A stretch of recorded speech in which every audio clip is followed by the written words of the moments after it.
Hello, my name is Rachel and welcome back to my channel. I hope you're all doing really well. So in today's video, I am going to be sharing with you my 2022 financial goals, and I'm going to cover everything from debt to investing to making an online side income, and then also learning more about personal finance. So if that's something you're interested in, then please keep watching. So first of all, let me apologise for my voice. If I sound a bit funny, I have been ill for a couple of weeks now, but I'm just getting over it, hopefully. So yeah, hopefully my voice isn't too bad. Anyway, let's start the ball rolling with debt. So as you may know, I often talk about investing in this channel, and often people say if you are investing, then potentially you should have got out of debt completely before you start investing. And I do believe that is the case in certain circumstances, but I do actually have some consumer debt, and I also have a massive mortgage as well. So my mortgage, I am not going to be overpaying early. We just simply pay the mortgage on a monthly basis, what is due. Our interest rate at the moment is quite low. I'm not sure it's going to stay there, but for now we're on a fixed rate mortgage and it's quite low, so we're happy to just pay the payments that we're due. And then in terms of consumer debt, I do have some money on credit cards, which might surprise you because I do choose to invest as well. However, the money that was on these credit cards was actually used to pay for renovating some of our house. So it was used to pay for the kitchen and then also for the bathroom. And the reason that I'm comfortable with having this debt and still investing is because this is on a 0% credit card. And the reason why we bought our kitchen and bathroom on these accounts was because it meant that we were protected under Section 75 of the Consumer Credit Act. So I won't go into too much detail on what this act is, I'll just pop a link down below, but essentially it means that if something goes wrong or if something is faulty with the things that you're buying, so for example when we bought this kitchen, if there was something wrong with it, then it would mean that the credit card provider was jointly responsible with the retailer. So it gives you that extra bit of protection, but I'll pop a link down below from which just to give you a bit more detail. So anyway, we made the decision to pay for these items on credit cards, even though we did have the money in investments to pay for them.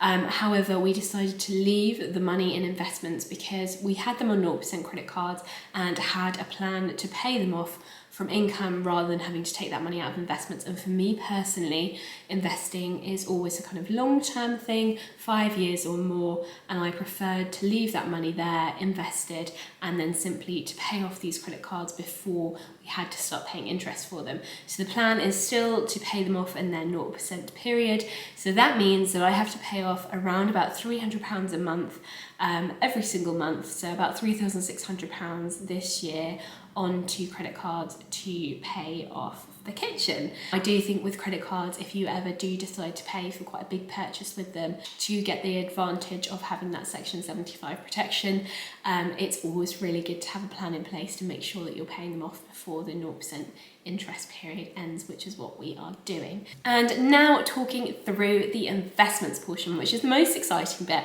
Absolutely loved investing this year, learning more about it. I've been investing for a few years now, but I feel like I've really focused on it in the last year, and I've been really pleased with the results that I've seen from investing. So I'm definitely going to carry on investing in the new year. So for me, I have an investment ISA, I also have a SIP or self-invested personal pension, and then I also have junior ISAs for my children as well. So hopefully I'll continue to pay into them in this financial year. But my bigger focus over paying into them is really focusing on my existing portfolio at the moment. So I recently read a Vanguard paper actually, which I did a separate video on, which was really interesting. And a lot of the things that I was reading in it, I realised that they were mistakes that I was actually making. So for example, it was talking about when you're building a portfolio, often what people do is you choose an investment, look at that investment on its own and think, does this look like a good investment to me? And then go away and buy it, which is basically how I built my portfolio. And that has worked out well, and I've been pleased with the results that I've seen. However, what I think has happened is I've ended up with a collection of investments that I'm very happy with individually, but do I think they fit together as a well-rounded, diverse portfolio? Potentially not, because they are very heavy on the tech sector, also quite heavy on the healthcare sector as well. I'm also quite heavily invested in managed funds and trusts, which have done very well, and I have been adding in some more exchange traded funds as well. But I basically want to sit down in 2022 and look at my portfolio as a whole and really consider whether I think it fits together. Also, I need to do some rebalancing as well. So I had a few funds that did very, very well in 2020. One of them went up over 100% in a year, which was amazing. However, it's meant that within my portfolio, if I don't rebalance it, that is making up a large proportion of my portfolio because I haven't sat down and rebalanced it. So for me this year, it's really going to be a year of sitting down and focusing on my existing investments and getting them tidied up and getting them to a point that I'm really comfortable with, that fits more with a long-term strategy rather than picking different individual funds, trusts, shares, ETFs.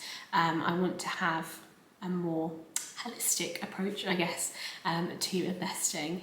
And in terms of adding in regular investments to my portfolio, at the moment I'm going to be focusing on paying off that £300 a month into credit cards, and then anything that I can spare that I have left for this financial year, I will be investing, and I will probably be prioritising my investment ISA over my self-invested personal pension. I've got a separate video on why I've decided to do that, but hopefully I'll be able to invest into both of those things as well as my children's junior ISAs this year. So I will be sharing exactly what I'm investing in, and if I make any changes to my portfolio, I'll also be sharing those with you on this channel. So if you fancy subscribing, then please do, and I will share all of that with you. And then my third financial goal is just to learn more about personal finance and investing. So I've been doing this for a few years now, and when I looked back at my Amazon account, I first bought a book on investing back in 2012. So I have been learning as I go about investing, but I've been doing it very slowly. I dipped my toe in tentatively in the water a few years ago and invested £50, and then slowly have built up a bit of a portfolio from there. But I definitely still feel I have an awful lot to learn.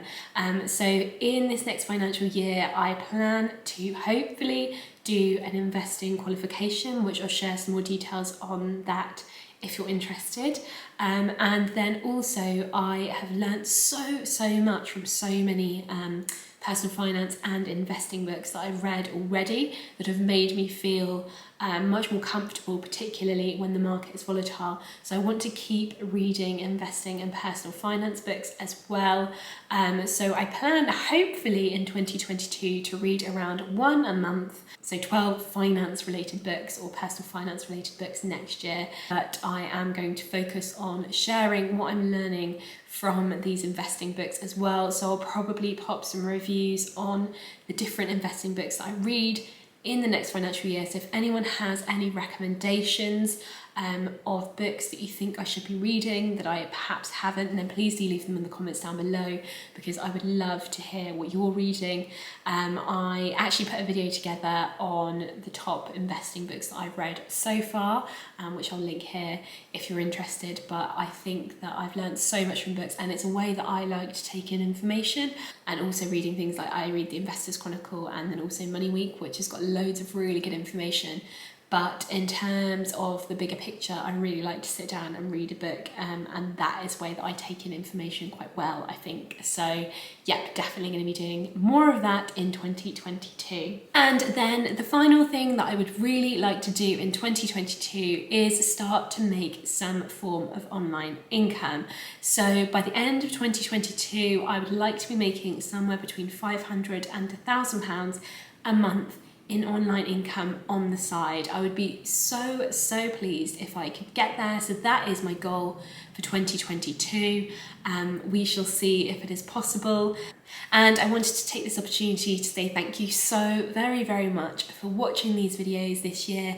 I really hope you continue to watch them into 2022 and see if I can hit any of these goals. Hopefully I hit all of them. The debt one I definitely need to hit. That's not even really a goal, that's a must do. And then the other ones, hopefully I'll be able to hit too. Thank you so much for taking the time to watch this video, and I hope you have a really lovely day. Bye bye.